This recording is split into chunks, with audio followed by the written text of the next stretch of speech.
I the a-hole for siding with my mom over my dad and stepmom after mom published the obituary my sister wrote that didn't mention our stepmom, step or half siblings? My sister died last week. She was 19. She'd been sick for over 4 years and knew it was terminal for the last 11 months. She planned most of her funeral months ago and wrote her obituary herself. She told me and mom she wanted that to be what was published and for us to stick to her funeral plans. She said she didn't want anything fake or not her. Our dad wasn't a part of this. My sister wasn't close to him since he remarried 6 years ago, and she'd lived with mom full-time when she got sick. Dad still saw her, but their relationship wasn't good. She hadn't seen our stepmom in over 3 years, nor our step-siblings, who are our stepmom's kids from before she married dad, or our half-siblings from dad and stepmom. In her obituary, she didn't mention them, just mom, dad, me, our grandparents, our aunts and uncle, and a few cousins. That's the obituary we published, and my dad and stepmom were furious. They told mom she should have added to it when she knew my sister had left them out. Dad tried to order her to submit a change, but mom said no. Dad tried to do it himself, but he was told he'd need to publish a different one.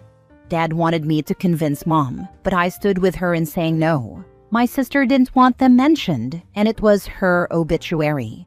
She wrote what was published, and I feel like that was the right thing to do. I don't think my mom did anything wrong. The funeral was incredibly awkward because of the tension. My sister hadn't wanted our stepmom, step-siblings, her half-siblings to be seated with a family. In the end, my stepmom and her kids stayed home, and dad sat with me and mom at the service.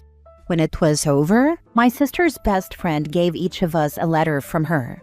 The timing was, again, what my sister had wanted. My dad's letter set him off even more, and he was angry at mom and then at me for taking her side over theirs. Am I the a-hole? Now for the top comments. Not the a-hole. Y'all are just following your sister's last wishes.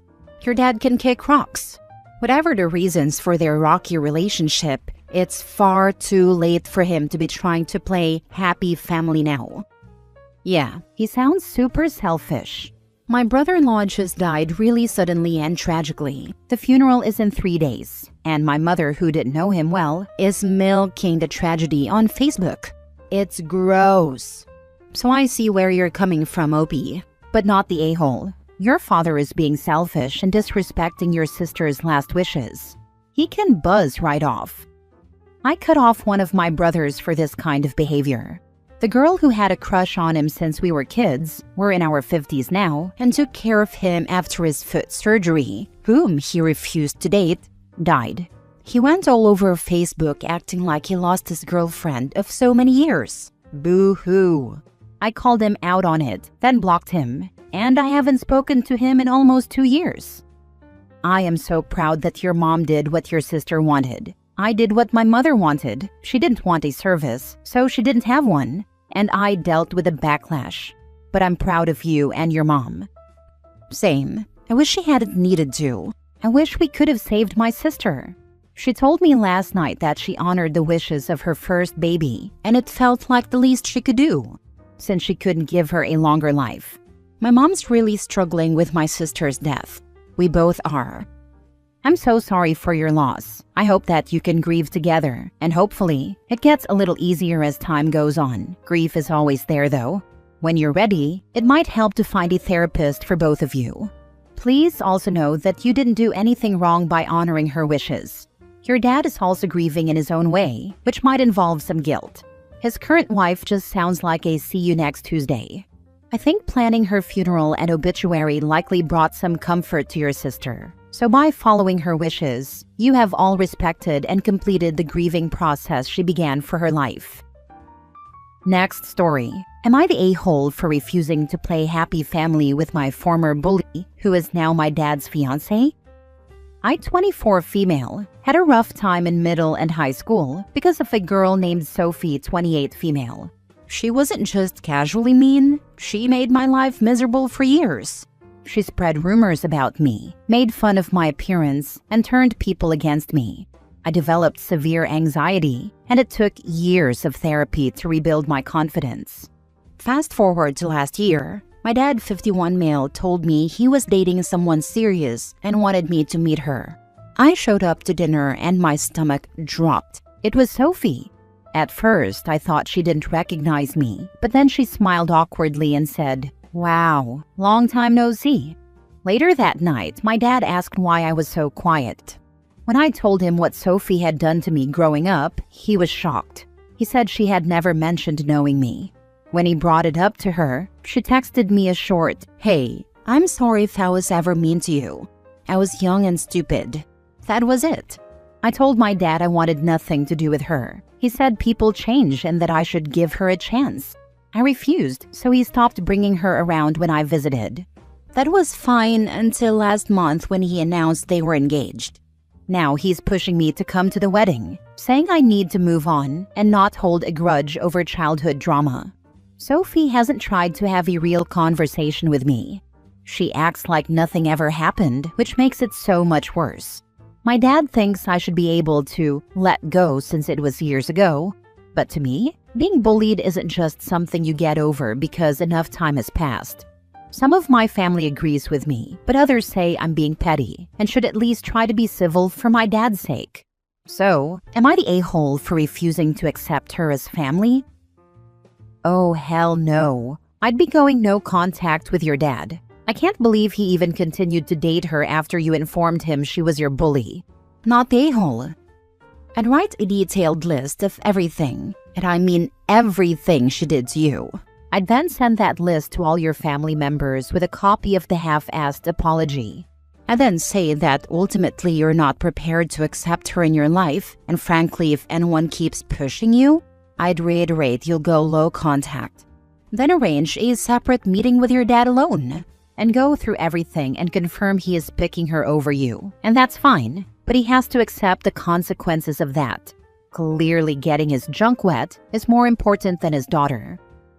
I love this approach. You need to write a letter spelling out for your dad and your family the horrible abuse this woman put you through and how this has affected you. I'd also be questioning why a 51-year-old is marrying a 28-year-old. Yep, if Sophie won't talk to you, she hasn't told him the extent of the bullying.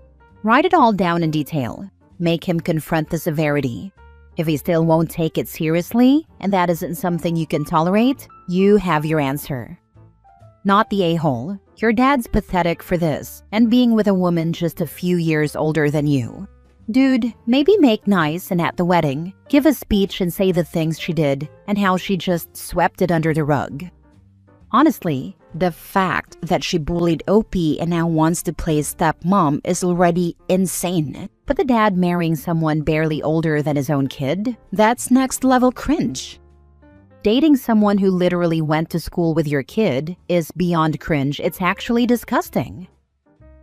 Next story. Am I the a-hole for telling my stepmom and dad stop having so many kids? I, female 17, lost my mom when I was 10. Almost immediately after, my dad started dating Christina and married her 6 months later. She was divorced and had 2 boys, who are 1 and 2 years younger than me. They still fight nonstop all the time. Christina wanted a big family, and my dad would never say no to her. She got pregnant with their first baby almost immediately. She made us kids wear shirts that said, "Our family is growing by 2 feet," and forced us to take pictures.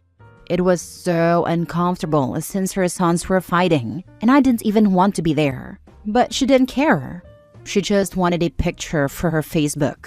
When my half-brother was 9 months old, she got pregnant again. This time, she made us hold a sign that said, "Baby X is due on X." I was about to cry. I was already babysitting the kids and doing so much, and now there was going to be another one. But she kept broadcasting how we were such a cute, blended family and a model family. When my half-sister was 1.5 years old, she got pregnant again, this time with twins. And of course, it came with all the announcements, gender reveals, and anything else she could post for Facebook likes. Meanwhile, I was on full-time babysitting duty and hating every minute of it. Currently, our house is a mess. Her boys are constantly fighting. I have to cook and help take care of my half-siblings, and my dad works full-time. Then today she told us, guess what? Our family's growing. I'm pregnant. My dad kissed her. My half-siblings were happy, and her boys didn't care. I, however, got upset. She saw me and said, "What's your problem?" I told her, "Considering it means more work for me, I'm upset. How many more half-siblings are you going to pop out until you get your 1 million likes? I'm so sick of this." She called me a rude brat, and my dad told me I was grounded for insulting her. Last year, I wanted to move in with my grandparents on my mom's side, but Christina screamed and cried to my dad saying, "She can't go. We're family, and we help each other." Am I the a-hole for insulting my stepmom? At this point, I'm determined to leave for my grandparents as soon as I turn 18. I have no friends, no extracurriculars, and no social life because I'm stuck at home helping with her babies. Honestly, I'm not even sure what I'm losing by being grounded. Now for the comments. Don't forget to discreetly gather your important documents before leaving. Birth certificate, social security papers, ID. There are probably lists online of what you need in your country. And any money you can come up with. Call your grandparents now. At 17, you may be able to go to them. Also, if dad is collecting social security for you, make sure to have your grandparents get the benefits. Those are benefits that go to you from your mother. They are yours. You are being parentified. Get to your grandparents today. Not wrong. Next story. Am I the a-hole for telling my brother it's not my fault he lost his kids? My brother has been ranting to everyone in the family because he lost his kids. I understand it's hard for him, but he doesn't get to blame anyone but himself. Here's a little backstory. My brother has 2 kids with his wife, Kristen. They've been together since high school and had a beautiful family until they didn't. I don't talk to my brother at all, nor do I talk to Kristen. My brother and Kristen started using drugs, and being around the kids made everything worse. My brother was an addict years ago, but he went to rehab and got clean. It was shocking to hear that he had gotten back into it. As much as I helped him the first time, things just seemed to repeat themselves. Remember when I said I don't talk to my brother? Yeah, no one knew that he and Kristen were using, because he stopped coming around and stopped calling us. We didn't know what was going on in his life until we heard what happened. A teacher contacted CPS because of something my nephew told them. I was furious with my brother. Kids were taken out of their parents' custody and now live with Kristen's mom in New York. It's a shame that my brother turned his life around, just to fall back into the same cycle I had once helped him escape. I wanted nothing to do with him because he put his kids in danger, and so did Kristen. He refuses to accept that he is the only one to blame.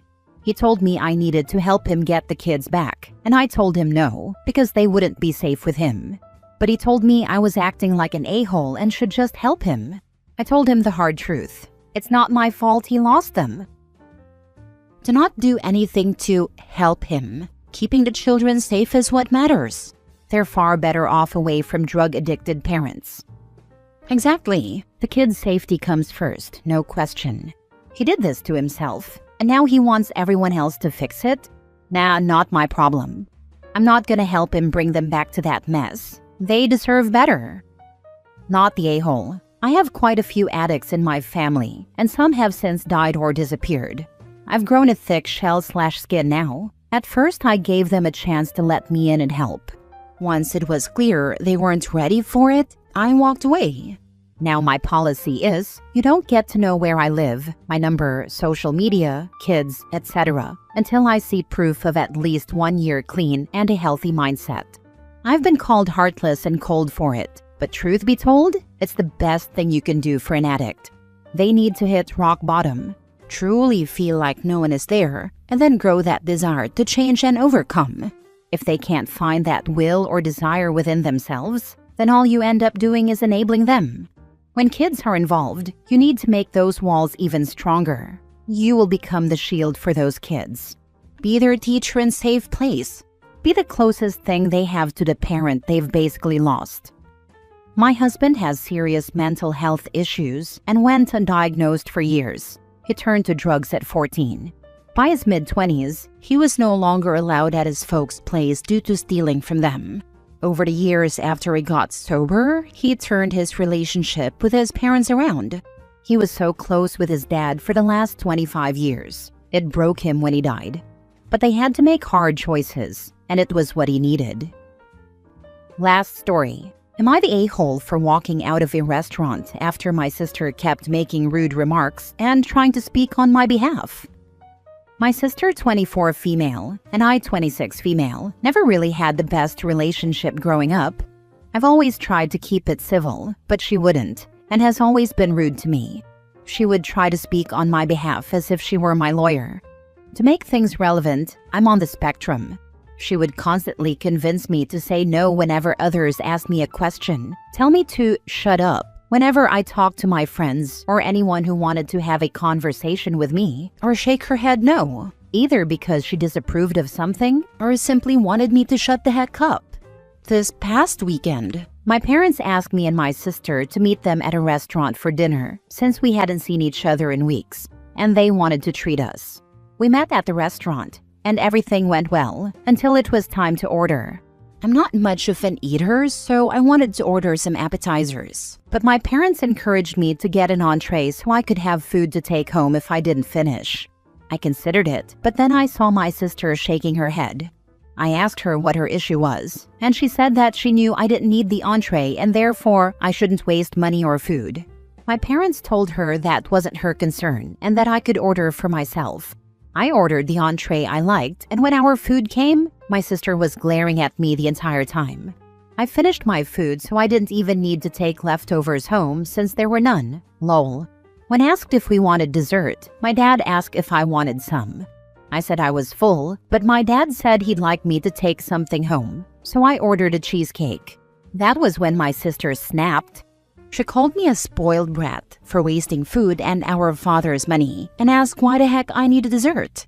My dad told my sister to calm down and said she could get dessert too. My sister got even angrier and called me names like fat pig. I'm around 115 pounds, so not even close. Yes, woman, whatever the heck that means, and said I was wasting money. I make my own money, so I don't know what her issue was. I didn't want to be around her, so I got up and left. My parents begged me to stay since we had planned to get coffee somewhere else afterward, but I declined. I couldn't stay if my sister was going to continue acting that way. I even changed my mind about dessert. When I got home, I got a couple of calls from my parents apologizing on my sister's behalf. My mom said I shouldn't have walked out and let my sister get the better of me. She tends to defend my sister a lot, so I told her she needed to wake up and understand that my sister has always tried to control me for reasons I can't understand. Am I the a-hole for walking out? Not the a-hole. Stop attending events if your sister is invited. She's evil, and you don't deserve a devil ruining your day. The next time your parents invite you to dinner, tell them that you'd love to have a meal with the two of them, but you are taking a break from your sister. Tell them she has unknown mental health issues that make her obsessed with you and you need a break from it.